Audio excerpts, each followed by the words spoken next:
capítulo 14, versículos del 13 al 36. Y cuando lo tengan listo, si se ponen sobre sus pies, si no tienen ningún impedimento, y me responde con un fuerte amén.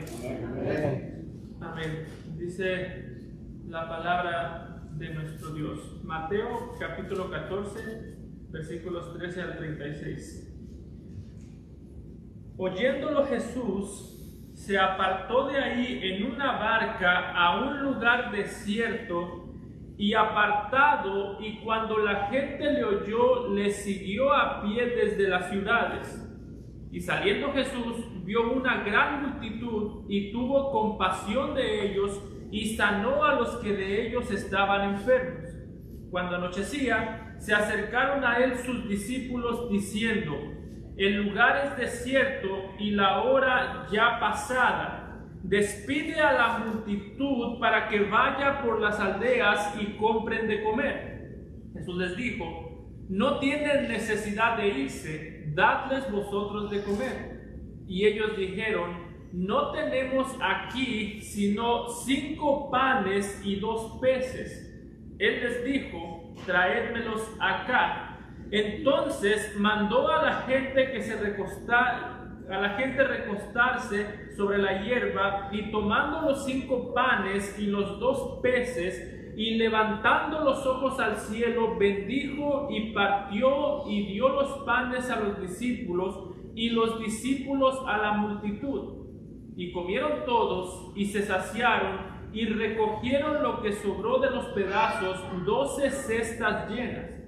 Y los que comieron fueron como 5,000 hombres, sin contar las mujeres y los niños. Enseguida Jesús hizo a sus discípulos entrar en la barca e ir delante de él a la otra ribera, entre tanto que él despedía a la multitud. Despedida la multitud, subió al monte a orar aparte, y cuando llegó la noche estaba allí solo. Y ya la barca estaba en medio del mar, azotada por las olas, porque el viento era contrario. Mas a la 4ª vigilia de la noche, Jesús vino a ellos andando sobre el mar. Y los discípulos, viéndole andar sobre el mar, se turbaron diciendo: un fantasma, y dieron voces de miedo.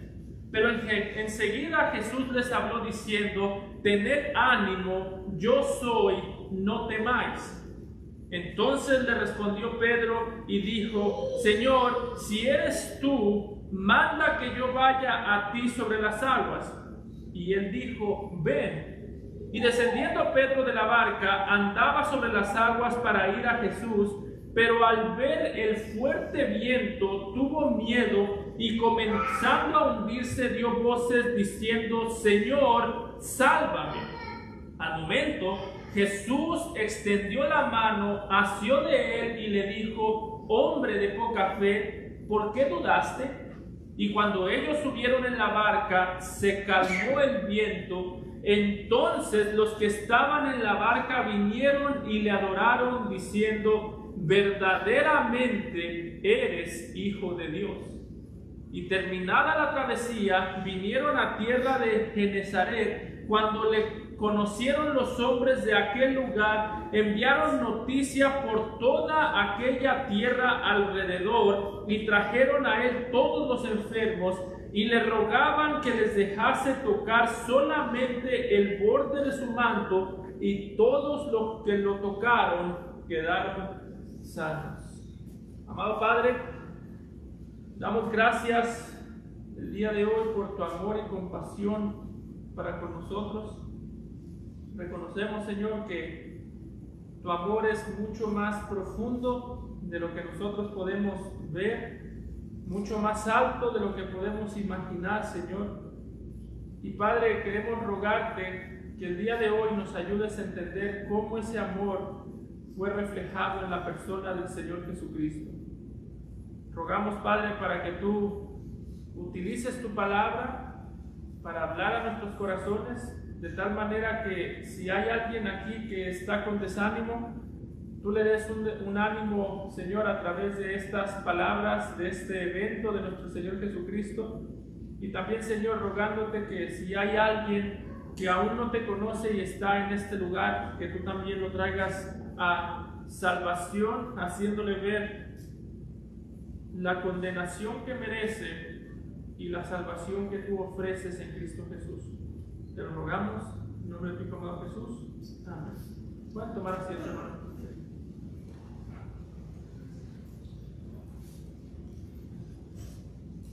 Una cosa que muchas veces se pasa por alto cuando nosotros examinamos este pasaje es que en muchas ocasiones cuando nosotros llegamos a este versículo, una de las cosas que más nos llama la atención es la manera en la que el Señor Jesucristo multiplicó los panes y multiplicó los peces, al punto que esta parte es la más famosa, al punto que muy posiblemente inclusive los incrédulos que han ido muy pocas veces a la iglesia la conocen. Sin embargo, me gustaría mencionar que para nosotros entender bien el punto de este milagro o el punto de estos milagros, lo primero que nosotros tenemos que ver es no solamente que el texto nos está mostrando el poder del Señor Jesucristo para multiplicar los panes y los peces, sino que hasta cierto punto el texto también nos quiere mostrar el corazón sacrificial del Señor Jesucristo para servir a estas multitudes. Hay un sentido en el que este pasaje lo primero que hace en su contexto es presentarnos a Jesucristo como un Salvador que estaba dispuesto a sacrificarse en este momento, y de alguna manera nos apunta también al sacrificio de la cruz del Calvario. Si usted recuerda, la última vez que nosotros vimos este libro de Mateo, lo último que vimos o lo último que presentó el pastor Luis fue la manera en la que Mateo nos relata la muerte de Juan el Bautista en medio de una fiesta donde se estaba celebrando al rey Herodes. Si usted va unos versículos atrás y los lee esos versículos, lo que va a ver es que en la última escena que se nos ha presentado, se nos ha mostrado a Herodes en medio de una fiesta, se nos ha mostrado a Herodes comiendo, compartiendo con sus invitados, teniendo una fiesta, y podemos asumir una fiesta con mucha comida, donde estaban festejando, y se nos ha mencionado que en esa fiesta Juan el Bautista perdió la vida por causa de Herodes. Y la razón por la que esto es importante recordar es porque si nosotros vemos, hermanos, la razón por la que el texto nos hace un contraste entre la fiesta de Herodes, donde murió Juan el Bautista, y la multiplicación de los panes, donde Jesús sustentó la vida de estas personas, es porque el texto nos quiere dar un contraste entre el reinado de Herodes y el reinado de Cristo. En medio de la fiesta de Herodes murió un profeta. En medio del banquete de Herodes, un profeta perdió la vida, y en esta ocasión podemos ver el banquete de Cristo, donde Él se da a conocer como profeta, y podemos ver el banquete de Cristo donde Él se da a conocer como el Rey, no que quita la vida solamente, sino como el Rey que sustenta la vida de aquellas personas que no merecen ser sustentadas. Así que hay un contraste bastante claro entre la escena donde muere Juan el Bautista y esta escena donde el Señor Jesucristo está cuidando la vida de estas multitudes. ¿Y por qué menciono que este pasaje nos presenta a Jesús sacrificándose para alimentar multitudes? Bueno, porque si nosotros vamos al versículo 13, el texto nos presenta a Jesús en una situación o con un ánimo en el que seguramente en este momento Él no tenía ganas de servir a nadie. Si nosotros vemos en el versículo 13, cuando nos habla del Señor Jesucristo, nos dice que cuando el Señor Jesucristo oyó la muerte de Juan, se apartó de ahí en una barca a un lugar desierto, y apartado, cuando la gente le oyó, le siguió a pie desde la ciudad. Póngase un momento en los zapatos del Señor Jesucristo. El Señor Jesucristo acaba de escuchar que Juan el Bautista, su primo, fue asesinado. Él acaba de saber que Juan el Bautista fue enterrado. Sabemos que muy posiblemente estaba triste, sabemos que estaba desanimado. No solamente eso, sino que el pasaje paralelo en Marcos 6:31 nos dice que para este punto el Señor Jesús y sus discípulos estaban tratando de apartarse de las multitudes para descansar un poco.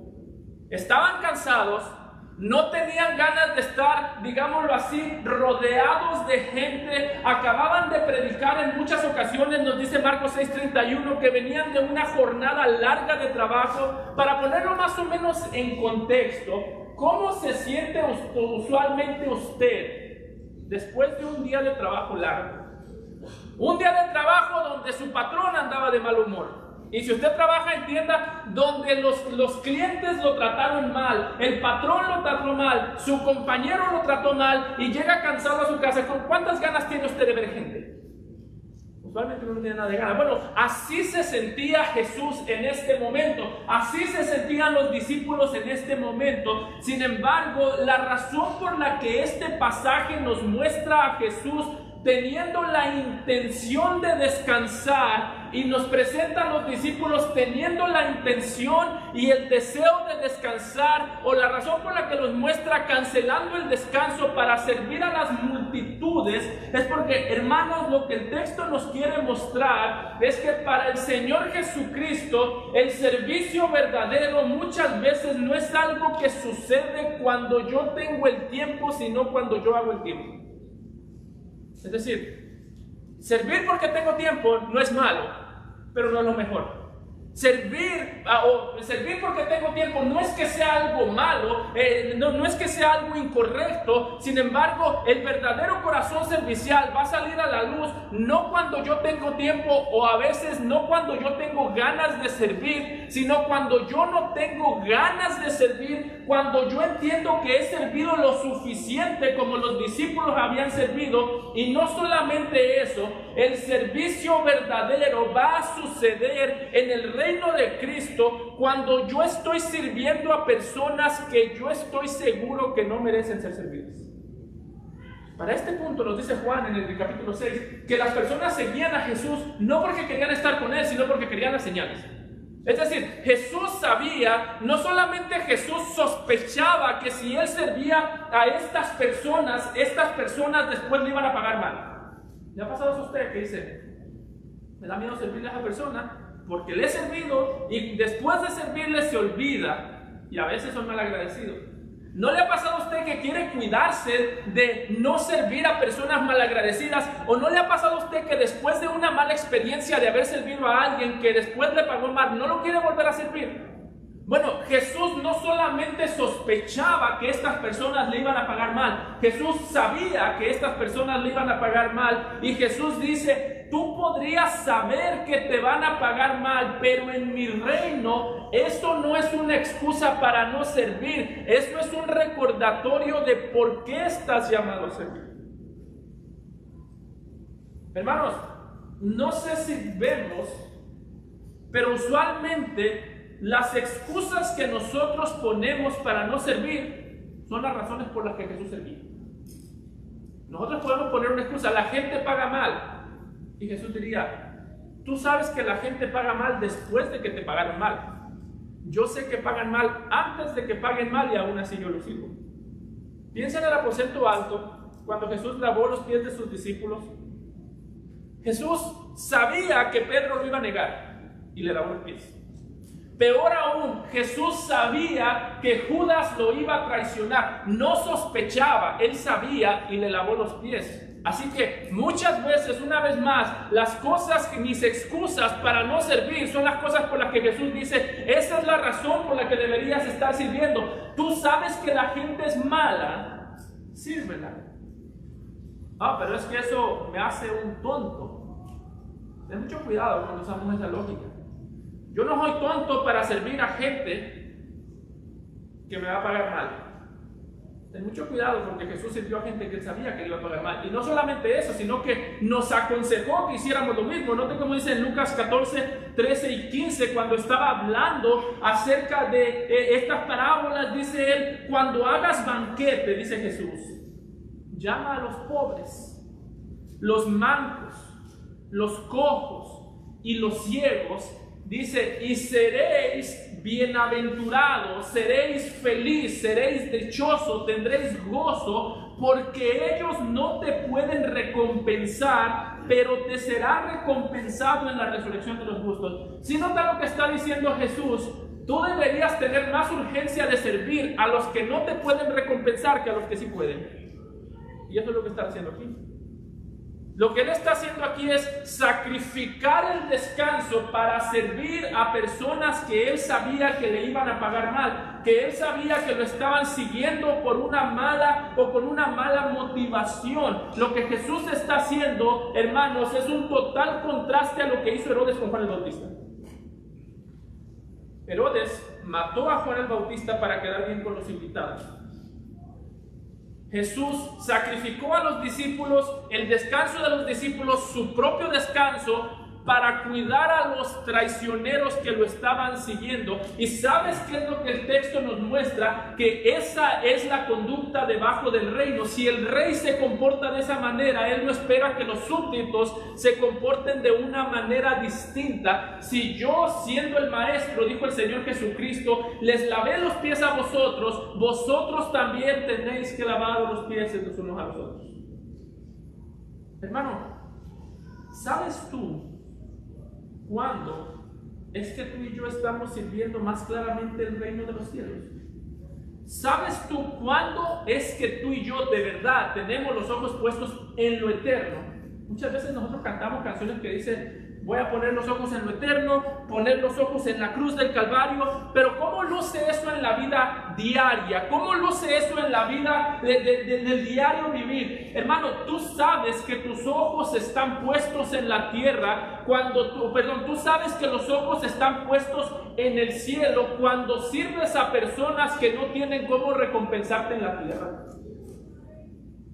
Cuando tú puedes estar seguro que sirves a tu esposa mientras ella está enojada contigo y ni las gracias te va a dar, tú estás viendo el cielo. O a tu esposo que llegó de mal humor y ni siquiera te quiere saludar, tú estás viendo el cielo. Cuando tú puedes hacer la obra de un ciudadano del cielo sin esperar recompensa en la tierra, o cuando tú puedes hacer la obra de un ciudadano del cielo a personas que saben que no te pueden recompensar en la tierra, ahí tú estás viviendo como un ciudadano del cielo, ahí tú estás viviendo como el Rey de Reyes que se sacrificó a sí mismo cuando tenía el derecho de descansar. Ahí te estás alejando del reino de Herodes y ahí estás actuando dentro del reino de Cristo. Así que, déjame que haga esta pregunta antes de continuar, hermano. ¿Cómo reaccionas tú cuando ya trabajaste todo el día y llegas a casa y lo único que estás pensando es, me voy a bañar, voy a comer y me voy a encerrar en el cuarto? Y llegas y se rompió algo en la casa y se tiene que arreglar ahora. O llegas y el niño se portó mal en la escuela y tienes que corregirlo ahora. O llegas y tu esposa no ha hablado con nadie en todo el día y quiere hablar contigo. Yo creo que todos los hombres entendemos eso. Yo ya salí, yo ya hablé lo que tenía que hablar, yo ya no quiero hablar con nadie. Yo llego a la casa y mi esposa dice, yo no he hablado con nadie, así que todavía tengo 60,000 palabras aquí listas para disparar para allá. ¿Cómo reaccionamos en ese momento, hermanos? Porque ahí es donde nosotros podemos ver la convicción. El momento de cansancio es un momento en el que sale a flote las convicciones y la disposición que yo tengo de sacrificarme. Y eso es lo que está haciendo Jesús aquí. En su momento de más cansancio está saliendo a la luz su compasión, y al mismo tiempo el texto nos dice que en el momento de más cansancio de los discípulos está saliendo a la luz su egoísmo. Nota el contraste que el texto hace en los versículos 14 y 15, porque nos dice que las multitudes vinieron a seguir a Jesús. No dice que Jesús las llamó, parece que Jesús estaba alejando para descansar, para orar, como vamos a ver más adelante que se va a orar, y dice que las multitudes lo siguieron y saliendo Jesús, vio una gran multitud y tuvo compasión de ellos. Jesús cansado, hombre como tú y como yo, agotado, sin ganas, con la batería social, como se le llama hoy en día, ya baja, y salió y tuvo compasión de ellos y sanó a los que de ellos estaban enfermos. Dice, cuando anochecía, se acercaron a él sus discípulos diciendo, el lugar es desierto y la hora es ya pasada. Despide a la multitud para que vaya por las aldeas y compren de comer. Si notamos, la razón por la que Mateo presenta aquí a Jesús viniendo ante las multitudes es porque quiere hacer un contraste entre el corazón compasivo del Señor Jesucristo y el corazón egoísta de los discípulos. Aquí Mateo nos está presentando dos tipos de corazones que reaccionan de dos maneras distintas ante un mismo evento.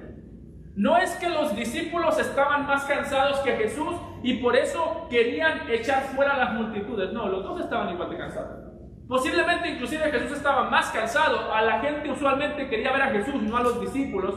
Posiblemente Jesús había pasado más tiempo predicando. Usualmente el que hablaba era Jesús, no tanto los discípulos. Lo que nos está mostrando aquí, hermanos, es que hay dos tipos de corazones. Hay un corazón compasivo que está dispuesto a sacrificar aún el descanso para servir necesidades.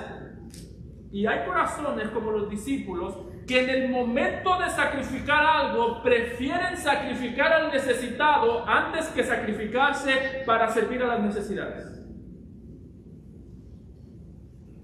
¿Cuál eres tú, hermano? ¿Cómo te comportas tú? ¿Sacrificas tus comodidades para servir la necesidad o sacrificas al necesitado para servir tu comodidad? Porque aquí la razón por la que el texto nos dice que los discípulos le estaban diciendo a Jesús, ya es la hora tarde, es porque los discípulos están diciendo, Señor, esta gente ya nos empieza a estorbar.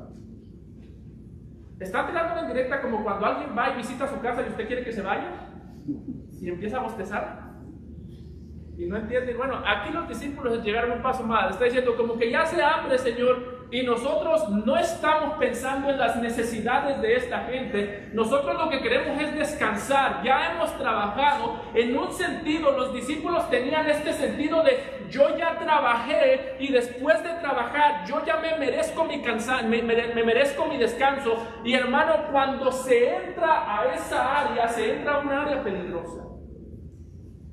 Ya trabajé, merezco descansar. Ten mucho cuidado. Ciertamente el descanso es bíblico. Nos dice Éxodo 20, versículo 9, que 6 días trabajarás y el séptimo día reposarás. Estamos llamados como cristianos a descansar, sí. Como cristiano debo de ser diligente para trabajar y al mismo tiempo debo de ser diligente para descansar. Eso es cierto. No estamos diciendo que el descanso sea malo. Es bueno tener un momento de descanso. Es bueno guardar un día de descanso. De hecho, yo argumentaría que el buen trabajador no es el que trabaja todo el tiempo. El buen trabajador es el que trabaja cuando tiene que trabajar y descansa cuando sabe que tiene que descansar. Sin embargo, en este punto, aunque es cierto que el descanso es bueno y necesario, también es cierto que en muchas ocasiones el trabajo o el descanso es bueno, pero en muchas ocasiones fuera de lo normal, es mucho mejor sacrificar el descanso con tal de crecer en el amor que el Señor nos ha llamado a tener. Hermanos, en este texto, el Señor va a multiplicar los panes y los peces. Pero ¿sabes qué es lo primero que el Señor debe multiplicar en nosotros muchas veces? Nosotros quizás no vamos a ver cómo Dios multiplica panes y peces. O no, quizás, seguramente no. Pero la obra del Señor aquí se vio no tanto cuando el Señor multiplicó los panes, sino cuando el Señor multiplicó las fuerzas y el amor de estos discípulos. Así que lo primero que nosotros debemos entender es que el punto de esta lección no es solamente decirnos tenemos un Salvador que puede multiplicar la comida. Es cierto que el Señor Jesucristo esta obra, pero al mismo tiempo el punto de este pasaje es decirnos tenemos la necesidad de que el Señor, cuando estamos cansados, cuando sentimos que nadie merece que lo sirvamos, tenemos la necesidad de que el Señor multiplique en nosotros el amor, la compasión, las fuerzas y el gozo para servir a nuestros hermanos. ¿Alguna vez has orado de esa manera? El pensamiento cuando yo voy manejando del trabajo a la casa no debería de ser: Señor, ayúdame a descansar, estoy cansado, ayúdame a relajarme solamente, sí, ayúdame a descansar, pero al mismo tiempo el pensamiento de nosotros debería ser: Señor, ayúdame a servir con gozo, porque yo sé que saliendo de mi trabajo el servicio continúa.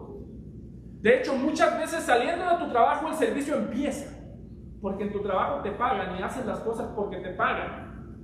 En tu trabajo las haces porque cuando tienes el derecho de dejar esas cosas, ahí es donde tú demuestras el amor que tienes por tu familia. Cuando estás en tus hermanos, cuando un hermano te llama, en el trabajo trabajas porque te pagan. Cuando un hermano te llama y tienes el derecho de negarte a servir, pero decides servir, ahí es donde está la convicción. Así que la oración no debe ser: Señor, ayúdame a descansar porque me lo merezco. Sí, descansa, sí, reposa, pero al mismo tiempo, hermano, que nuestro descanso nunca sea, que nuestro descanso nunca sea sacrificando las necesidades, o que nuestro descanso nunca sea negándonos o volviéndonos ciegos ante las necesidades que nosotros podemos cubrir, como lo hicieron los discípulos. Cuando yo descanso, y cuando el precio de descansar es volverme ciego a las necesidades de mis hermanos, yo no debería de tener la capacidad de descansar. Yo no debería de poder descansar sentado en el sofá sin hacer nada cuando sé que mis hijos necesitan hablar conmigo. Yo no me merezco descansar en ese momento. ¿Por qué? Porque la necesidad está en mi casa. Yo no me merezco descansar cuando sé que hay un hermano en el hospital y yo podría llamarle antes de meterme a bañar después del trabajo. Yo no me merezco meterme a bañar tranquilo cuando tengo un hermano desangrándose en el hospital, hermanos. No tenemos ese derecho. Por eso es que la promesa del Señor no es que nos va a quitar los problemas, que nos va a solucionar todo. La promesa del Señor es que nos va a multiplicar las fuerzas para poder suplir las necesidades. Dice Isaías, en Isaías 40, 30, 31, los muchachos se fatigan y se cansan, los jóvenes flaquean y caen, pero dice: pero los que esperan a Jehová tendrán nuevas fuerzas, levantarán alas como las águilas, correrán y no se cansarán, caminarán y no se fatigarán. Eso es lo que están aprendiendo los discípulos. Están cansados, le está diciendo los discípulos, el Señor a los discípulos: pues aquí hay necesidad. Y ustedes son mis discípulos y yo tengo compasión, así que ustedes tienen dos opciones: o descansan sobre los cadáveres de esta gente, o aprenden de mí. Hermano, que nunca se diga de nosotros como iglesia, no como líderes, no como iglesia, que nunca se diga de nosotros que estamos acostumbrados a descansar sobre los cadáveres de la gente. Descansamos, pero nunca sobre los cadáveres de nuestras esposas que están muertas del cansancio. Nunca sobre el cadáver de nuestros hijos que están camino a la condenación eterna, pero yo prefiero sentarme en el sofá que enseñarlos. De hecho, tú puedes estar muy cansado y es válido, pero hermano, eso no te quita a ti la responsabilidad. Eso no te da una excusa de dejarte enseñar a tus hijos después del trabajo. ¿Cuál es la excusa más grande que los hombres ponemos para no enseñarle la palabra a nuestros hijos? El trabajo no me da. Bueno, aquí los discípulos estaban cansados. Jesús estaba cansado y el pasaje paralelo nos dice que en su compasión sanó a los enfermos, hizo milagros. Y usted puede decir: pastor, pero yo no puedo hacer milagros. Pero no es todo lo que hizo. Marcos 6:34 nos dice que cuando vio las multitudes, tuvo compasión porque eran como ovejas que no tenían pastor, y comenzó a enseñarles muchas cosas. Eso sí que puede hacer. Que tú estás cansado no es excusa para que tus hijos se vayan al infierno ante tus ojos sin que tú hagas nada. Que tú estés cansado no es excusa para que el alma de tus hijos se esté muriendo de hambre mientras tú tienes la Biblia cerrada. Es una excusa. Quiero descansar, pastor. Hermano, habrá tiempo para descansar y es bíblico descansar, pero recuerda la promesa del Señor. Los que esperan en el Señor dice que tendrán nuevas fuerzas. Esa es la promesa que tú necesitas. Tú no necesitas ver a Jesús multiplicando panes. Tú necesitas clamar a Jesús diciendo: multiplica mis fuerzas, dame el ánimo, dame ganas. Y dame amor y compasión como tú tuviste. Porque la falta de enseñanza en nuestros hogares es falta de compasión. Yo tuve una experiencia un poco fea con mi hija hace tiempo, no hace mucho tiempo. Usualmente mi hija y yo antes de dormir leemos la Biblia, y este día yo no me acuerdo por qué, pero estaba teniendo un día tan horrible que yo no quería hablar con nadie, ni con mi hija. Y simplemente le dije: vamos a dormir. Y me dijo: papi, ¿la Biblia? Y ahí dije: yo no sé cómo es que yo soy pastor. Si estoy tranquilo con que mi hija se duerma sin leer la Biblia, ¿cómo es que yo me paro detrás del púlpito a exhortar a los hermanos a que enseñen a sus hijos? Hermano, yo pasé el día entero sirviendo a la iglesia y eso no me da excusa a mí para no enseñar a mi hija. Tú puedes pasar el día entero trabajando y proveyendo para tus hijos, llegar cansado después de un día de trabajo y pensar: pastor, pero le estoy dando lo que necesitan mis hijos. Hermano, les estás dando parte de lo que necesitan, porque tu trabajo es a cuidar sus cuerpos, que no les falte nada, pero sobre todo tu trabajo es a cuidar sus almas, porque el que tiene compasión enseña, y el que está lleno de odio se queda callado. Deja que el alma de sus hijos se vaya a la perdición. Así que, ¿cómo estás usando tú el cansancio?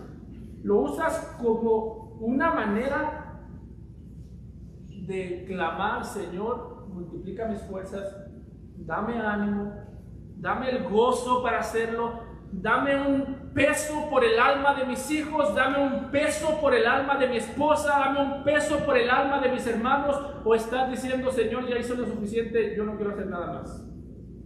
¿Sabes? El cansancio es real, pero no es una excusa. Y aquí los discípulos están viendo ese ejemplo en Jesús, porque una vez más, el que realmente estaba cansado era Jesús, y el que realmente actuó con compasión era el Señor Jesucristo. De hecho, la manera en la que Jesús está tratando con sus discípulos va a mostrarles el milagro de la multiplicación de los panes, como vemos más adelante cuando dice que multiplica los panes.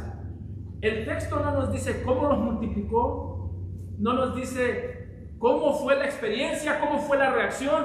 Solamente nos dice que los multiplicó, los discípulos lo pasaron a las multitudes. Pero lo que el texto realmente nos está diciendo o está haciendo es dándonos más conocimiento de quién es el Señor Jesucristo para servir cada vez más como Él. Hay un sentido en el que Mateo aquí está haciendo mucho énfasis o mucha referencia al Antiguo Testamento. Ya antes, en Éxodo 16, Dios había mandado pan milagrosamente a la nación de Israel. Cuando la nación estaba en el desierto, Dios había suplido el pan a los israelitas de una manera milagrosa. Bueno, aquí el texto enfatiza que Jesús estaba en el desierto para decirnos: nuevamente Dios está supliendo de manera milagrosa el pan que necesitaban las multitudes. ¿Saben cuál es la diferencia, hermanos? En ambos casos vemos un éxodo. Vemos aquí a Jesús preparando, por así decir, un contexto del éxodo, y está diciendo: el mismo Dios que mandó pan lo vuelve a hacer. Pero ¿sabe usted cuál es la diferencia, hermano? El versículo 17 al 19. Sería una gran cosa que este texto nos diga que Jesús tiene poder para multiplicar panes. Ya eso es una gran cosa. Pero ¿sabe qué es la cosa más increíble, hermanos? Que el Dios del Éxodo no solamente tiene el poder para multiplicar panes, el Dios del Éxodo tiene el deseo de utilizar a su pueblo mientras hace su obra de suplir las necesidades de su creación. Por eso noten que cuando los discípulos le dicen a Jesús, no tenemos aquí sino 5 panes y 2 peces. Jesús pudo haber dicho, traigan aquí los panes y los peces, yo los voy a multiplicar en frente de todos y que cada quien agarre su pedazo. Pero ¿qué hizo Jesús? Él les dijo, traédmelos acá. Entonces mandó a la gente a recostarse sobre la hierba, y tomando los 5 panes y los 2 peces, y levantando los ojos, bendijo y partió, y dio los panes a los discípulos, y los discípulos a la multitud. ¿Sabe qué es lo increíble de servir a Jesús? Que Él no nos necesita, pero nos quiere usar. Jesús pudo haber simplemente dado los panes, o haber hecho una multiplicación masiva, que lo cual hizo, y decir, aquí está el pan, pase cada quien, como cuando nosotros hacemos las fiestas estas de traje, cada quien sírvase como quiera. Pero ¿saben qué es lo increíble, hermanos? Jesús puede suplir las necesidades, pero quiere usar a sus discípulos. Hermano, Jesús puede suplir las necesidades de tu casa, pero quiere utilizar tus manos débiles para suplir esas necesidades. Jesús podría, y muchas veces las iglesias fallamos en eso, le hacemos creer a los padres que nosotros podemos tomar su rol y comenzamos a enseñar a sus hijos, y dejando que la enseñanza de sus hijos recaiga sobre nuestras manos, dejamos de exhortar a los padres para que enseñen a sus hijos. Dios podría enseñar a los hijos de todos los que estamos aquí a través de la iglesia sin utilizarte a ti, pero Él quiere que tú lo hagas. Él quiere que tú lo hagas. ¿Por qué? Porque en el momento que estas personas o estos discípulos sirvieron, pudieron ver cómo el mismo Dios que en el Antiguo Testamento hizo caer pan del cielo, es el mismo Dios que ahora en el Nuevo Testamento hace caer pan, no del cielo, sino a través de sus discípulos. El día de hoy, Dios ya no está haciendo caer pan del cielo, pero todavía tienes discípulos que pueden suplir pan al necesitado. El día de hoy, Dios ya no ha mandado a profetas a proclamar la palabra como los únicos portavoces, pero Él tiene todavía a sus discípulos, los portavoces del Evangelio, a clamar por las calles. Por eso es que, hermano, en el momento que estos discípulos tomaron los panes y los repartieron, las manos de los discípulos se convirtieron en las manos de Cristo, supliendo la necesidad de la creación. En el momento que tú tomas la palabra, cuando tú vayas a trabajar, no te veas a ti mismo como un hombre que trabaja solamente porque necesita dinero. Vete a ti mismo como un hombre que trabaja, y en el momento que tú trabajas, tus manos se convierten en las manos de Cristo y suplen las necesidades que la creación necesita. Cuando te pagan el cheque, tus manos se convierten en las manos de Cristo, por así decirlo, y con tus manos tú estás supliendo la necesidad, pero con tus manos Cristo está supliendo necesidades a través de ti. Por eso es que la Biblia dice que somos el cuerpo, la iglesia es el cuerpo de Cristo.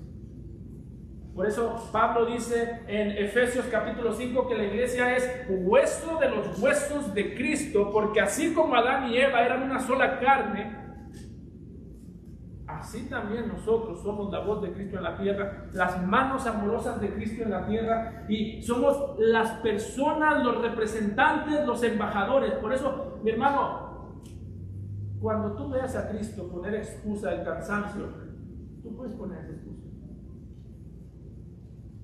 Una vez más, nuestra necesidad es clamar: Señor, dame más fuerzas, dame más amor, dame más compasión, porque nuestra falta de servicio usualmente no es por falta de oportunidad, no es por falta de fuerzas, no es por falta de recursos, sino por falta de amor. Dice el apóstol Juan, 1 Juan 3:17, pero el que tiene bienes de este mundo y ve a su hermano tener necesidad y cierra contra él su corazón, como lo hicieron los discípulos aquí, cómo mora el amor de Dios en él.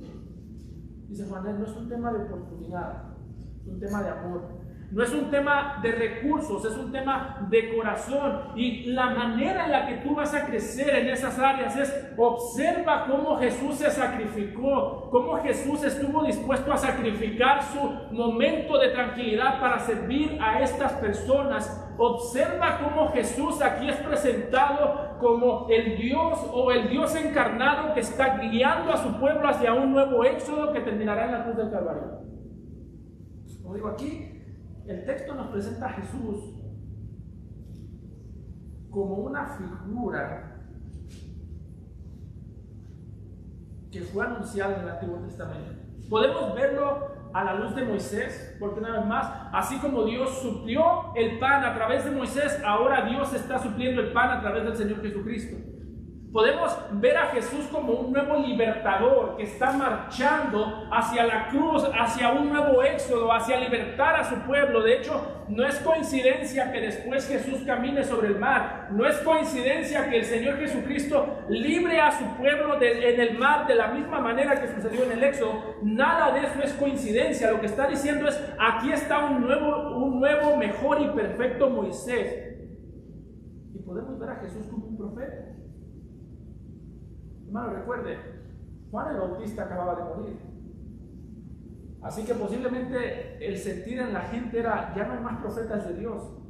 Y la manera en la que aquí Jesús multiplica los panes, y en el versículo 20 se nos dice que cuando multiplicó los panes, todos comieron y sobró. Mateo está utilizando palabras muy similares a las del Antiguo Testamento. Si usted ve conmigo en 2 de Reyes 4:42, Jesús no fue el primero en multiplicar los panes. Ya antes el profeta Eliseo había multiplicado los panes para alimentar a las multitudes hambrientas. Y la razón por la que aquí el texto, cuando Jesús multiplica los panes, dice que el pan, todos comieron, todos se saciaron y sobró, es porque está diciendo lo mismo que en 2 de Reyes 4:42. Cuando se nos dice que después de que Eliseo multiplicó los panes, comieron y les sobró. ¿Sabe qué está haciendo Mateo?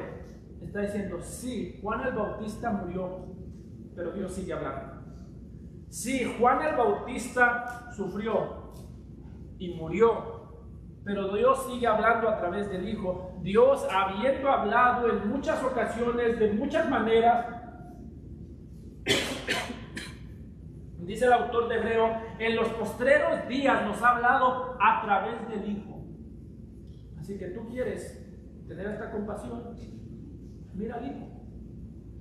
La próxima vez que te sientas cansado, piensa en el Hijo. El Hijo también se sintió cansado. La próxima vez que te sientas fastidiado, piensa en el Hijo. Él seguramente tampoco estaba muy feliz de que lo siguieran por conveniencia. Cuando sientas que tu esposo o tu esposa no merece que lo sirvas, piensa en el Hijo. Él sabía que tú y yo no merecíamos que lo sirvieran,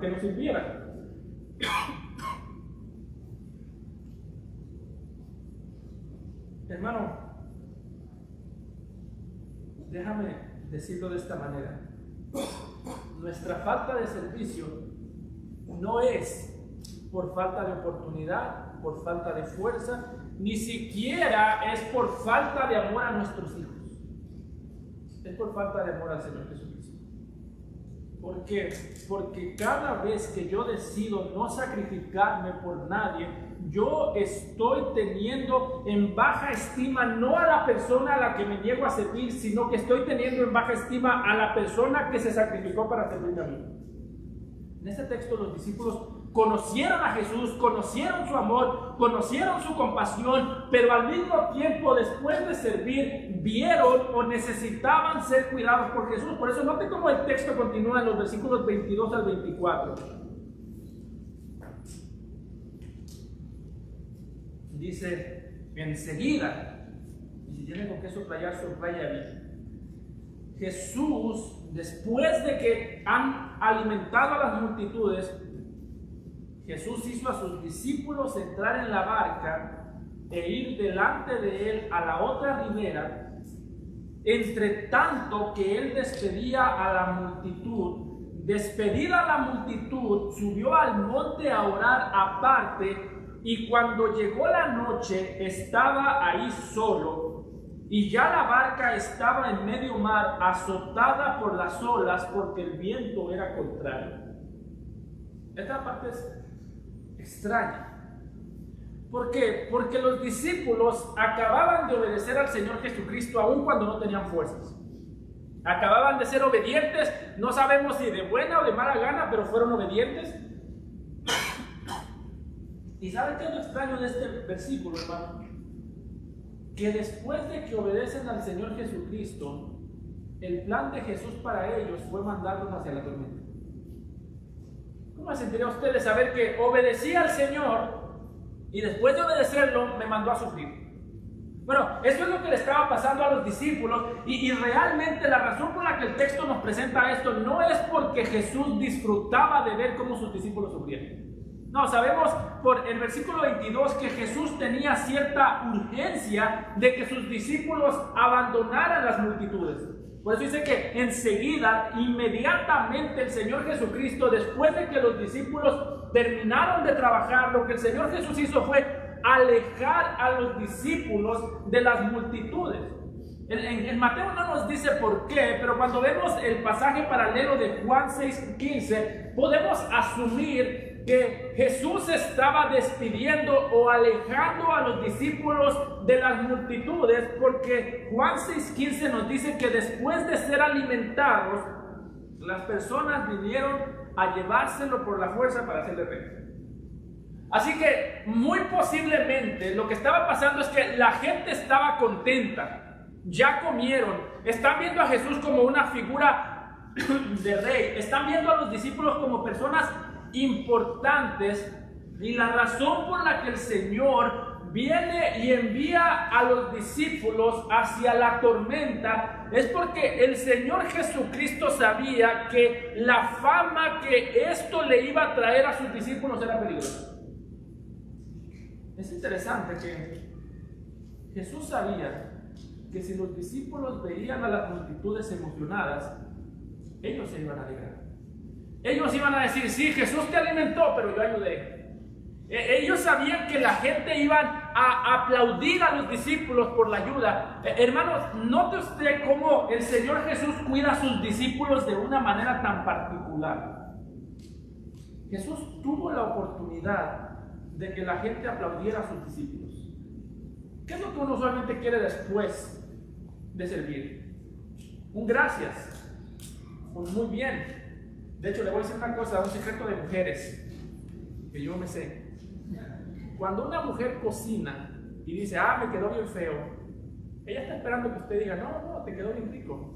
Ella sabe que no le quedó feo, ella sabe que le quedó rico y espera que usted lo diga. Así que la próxima que escuche eso, por favor diga: te quedó muy bien, no diga sí, te quedó muy bien. Bueno, los discípulos aquí estaban en un momento en el que Jesús pudo haberlos expuesto al aplauso.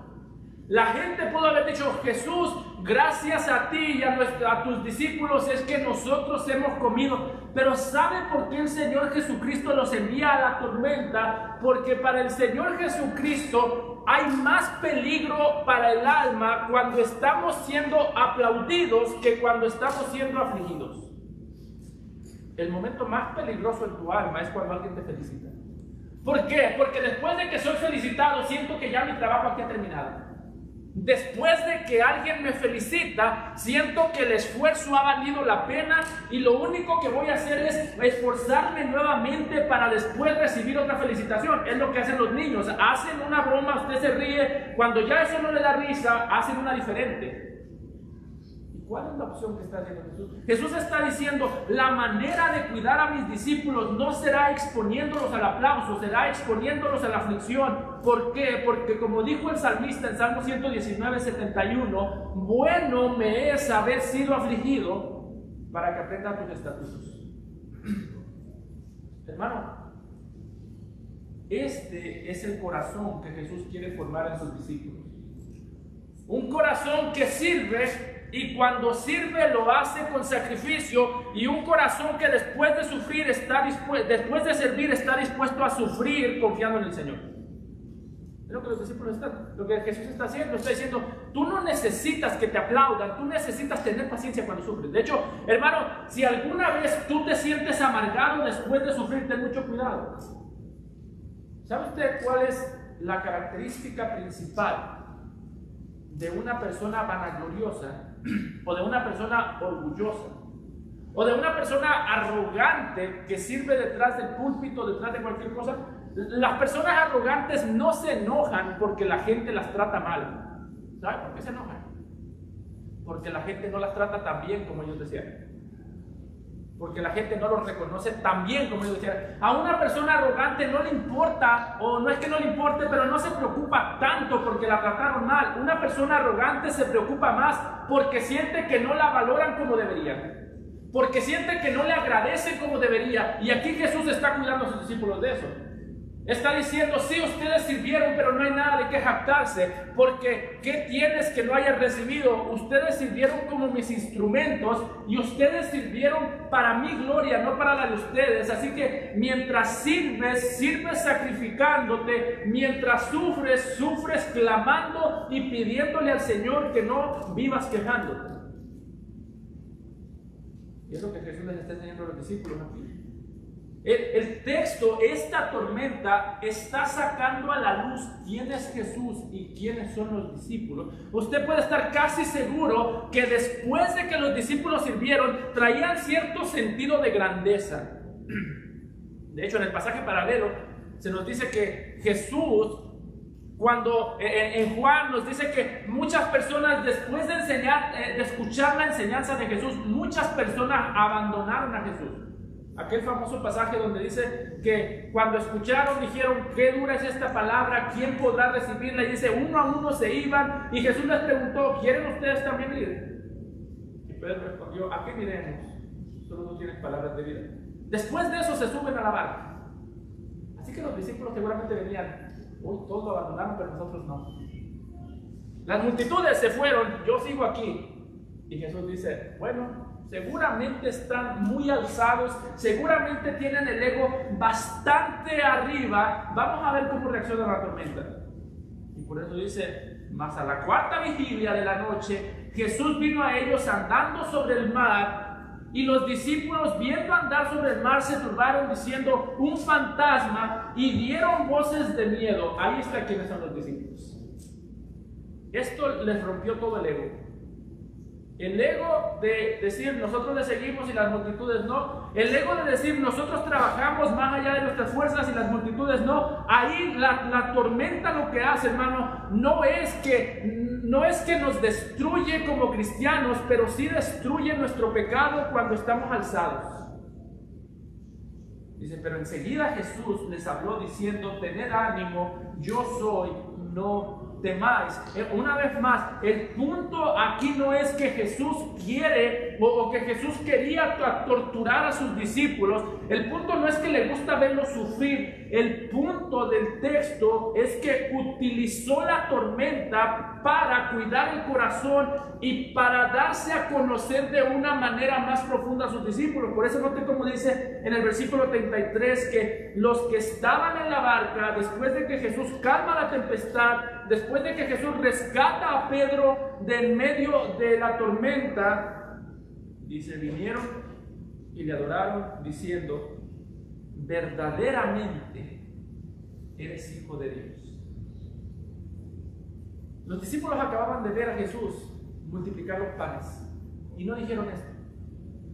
Alguien podría decir, pero es que es más increíble verlo caminar sobre el agua que multiplicar panes.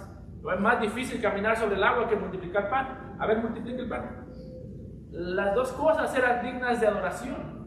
Era digno Jesús de que lo adorara cuando multiplicaron el pan, y el texto no dice que lo hicieron. Al mismo tiempo era digno que lo adoraran cuando caminó sobre el mar, y ahí dice que sí lo hicieron. ¿Qué es lo que cambió? La aflicción.